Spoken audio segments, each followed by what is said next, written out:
Hi, my name is Brittany Roten, and we are here today to talk about digital citizenship. I am focusing on scope and sequence. So Common Sense Media was created by James Stayer. More information can be found about him on his biography page. The purpose of this tool is to provide a complete curriculum designed to help students act responsibly, think critically, and interact safely while entering the digital world. Scope and Sequence Common Sense Digital Citizenship curriculum is extremely easy to use. Material is divided up by grade, and then the material is further divided into 3 units, which each cover 5 topics. The material can also be filtered quickly by topic, and for each lesson there are videos, Nearpod lessons, iBooks, PDF files, and assessments. Teachers can use this website for help designing lessons about digital citizenship that align with Common Core standards. Teachers also have access to resources like videos, assessments, and parent introduction letters. For the SAMR model, instead of lecturing, the teacher can use common sense to teach students about digital citizenship. The teacher can incorporate videos found on the website into the lesson. Then the students can create a play and act out what they've learned about digital citizenship. And then the students can create their own video for other students to learn about digital citizenship. So this tool should be used because it helps teachers form lessons to teach students about digital safety. This website provides fun videos that can help relate tough subjects to students. Each video is tailored to gain the attention of the target audience. The website also provides a breakdown of each unit and how it relates to Common Core standards. The only constraint is the information all has a specific sequence and one topic builds on another. So the teacher cannot skip around. They must teach everything in the order that it is given. There's my references.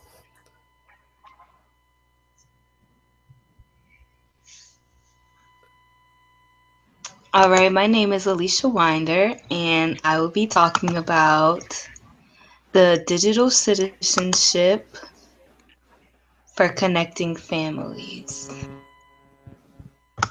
Can you guys see my presentation? Yes. Yep. Okay. So the Connecting Families program is a program that helps parents address important topics and have meaningful conversations with their children about making good choices in their digital lives. It is a free year-long program, all resources that you need to encourage schools and the community to use technologies in fun and safe ways. Resources include a hosting guide, discussions, and printable resources that are all researched by the Common Sense technology expert. The program overview, it gives you an introduction of what you're going to be sharing with the community, and it basically explains each section into detail. And the program intro letter is for you to pass out to the community or to the school parents to get them introduced to the program. So for the hosting portion, there are 3 different sections that I'm going to talk about. The first one is the Digital Life Survey. The survey is to get a feel of your audience's attitudes towards the media and technology. Be just for the students, parents, or both. Sharing the results of the survey can create a conversation within the group.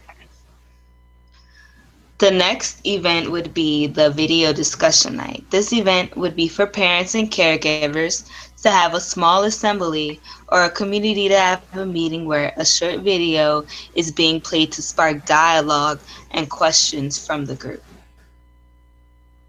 The last one is the teen panel. In this portion, it highlights the voices of the teens in this community without having parental input. This is a question and answer exercise, and the questions would be provided. In the hosting section, each has its own pages that can be printed out or can be accessed online for your benefit. For the discussion section, this tab provides conversation cases that can be discussed throughout the year. So each month it has a topic. It encourages conversation between the parents. Some of the topics include sexting, nude photos, time, video games and violent content, cyberbullying, privacy, surveillance, and self-disclosure, just to name a few. For the facilitator of the group discussion, there is a guide that has icebreakers, pointers, and instructions for managing group discussions, just in case this is your first time or you're not really sure about how to go along with it. For this sharing page, this page just has numerable printable or electronic activities for the parents and the teens to use. In conclusion, the the family program helps and the teens get more contact with each other, and they talk more about their technologies and what they have to do, what they are involved in. And here are my resources.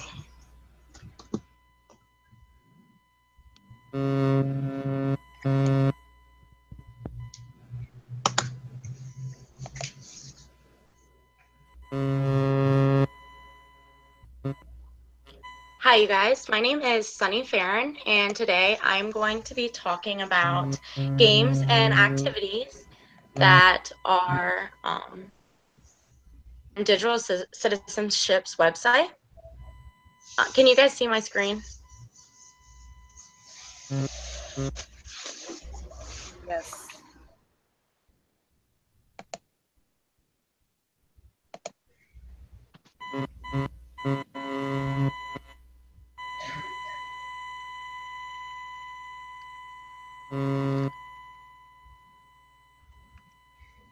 So there was a lot of people who helped create the website of Common Sense Education. James Stair is the original founder of the website.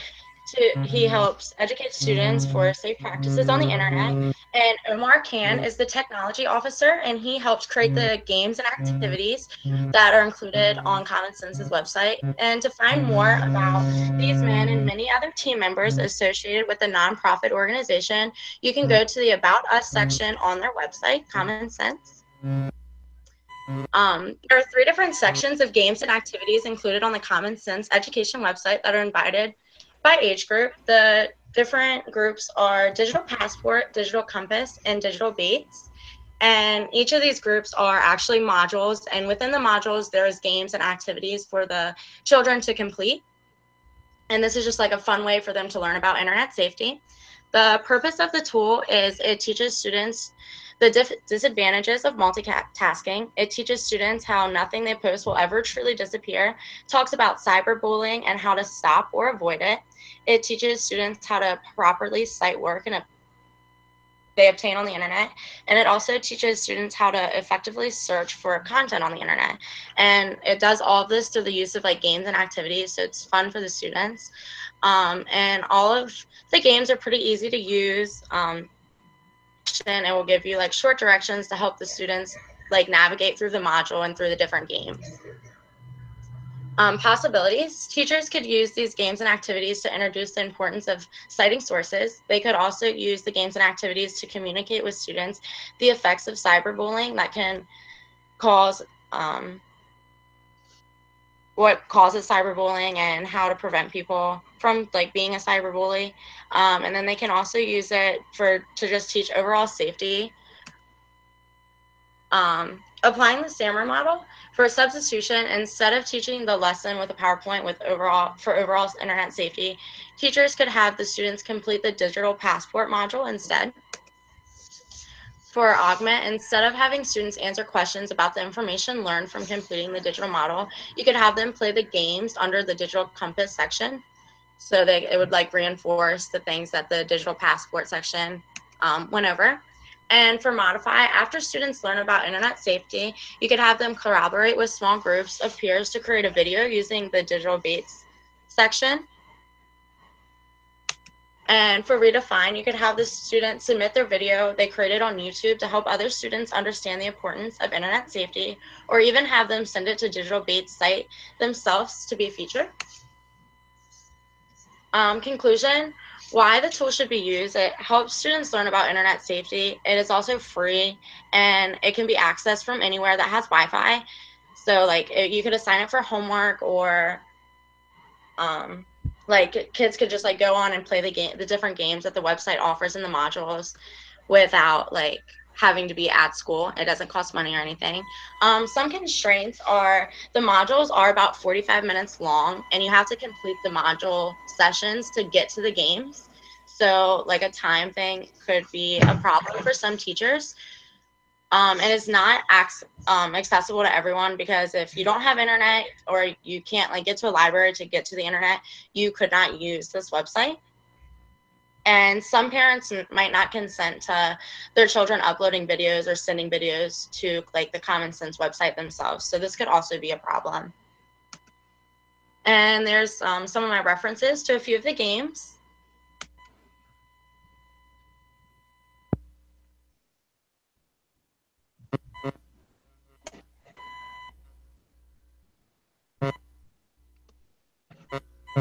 Hi, my name is Molly Green, and today I'm going to be talking about the Common Sense Education Digital Citizenship and its curriculum.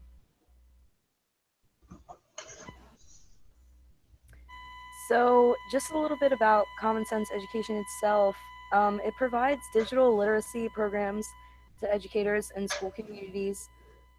Their mission is to work together to introduce children to technology for learning and life. Free resources include a comprehensive K through 12 digital citizenship program, ready to go lesson plans, videos, and more. The founder of Common Sense Education is Jim Steyer. He's the founder and chief executive officer. To find more information on the team, visit commonsense.org. If you scroll to the bottom of the page, you'll find a tab called Our Team, and you can just click on this to find out who's a part of the foundation. So, the curriculum. The Common Sense Education offers a curriculum that has 3 formats teachers can choose from to best fit their classroom. The 3 formats are PDF. PDF is more of a tool you want to use if you're in a more of a non-technology classroom.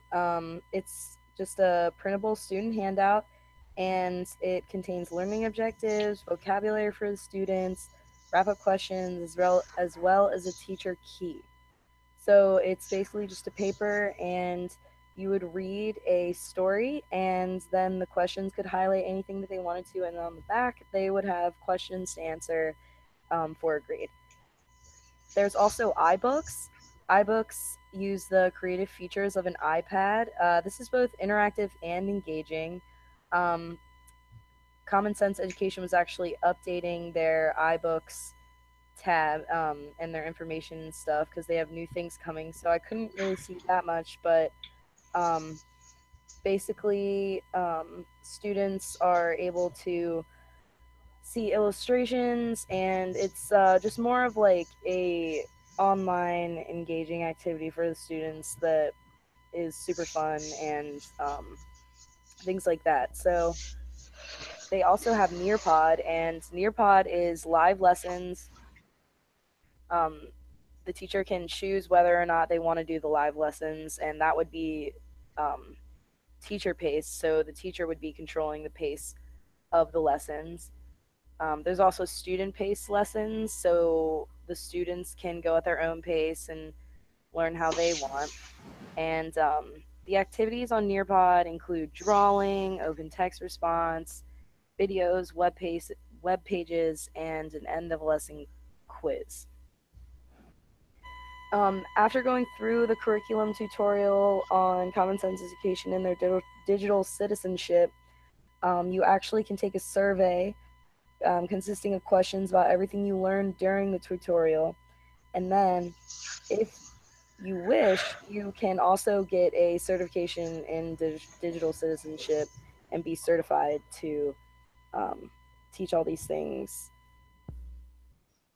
So to wrap up, the digital citizenship curriculum offers many ways for students to learn and get engaged. Whether this be on paper or online, students are still receiving the education they deserve and will benefit from all of it.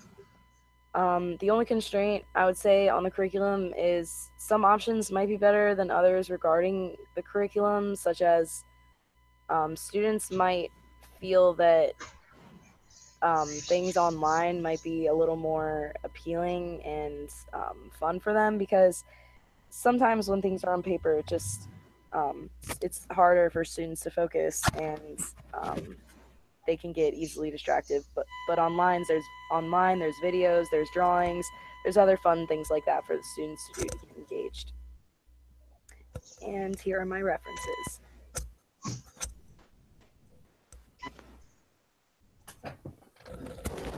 Thank you for joining us today as we talk about tools that promote digital citizenship.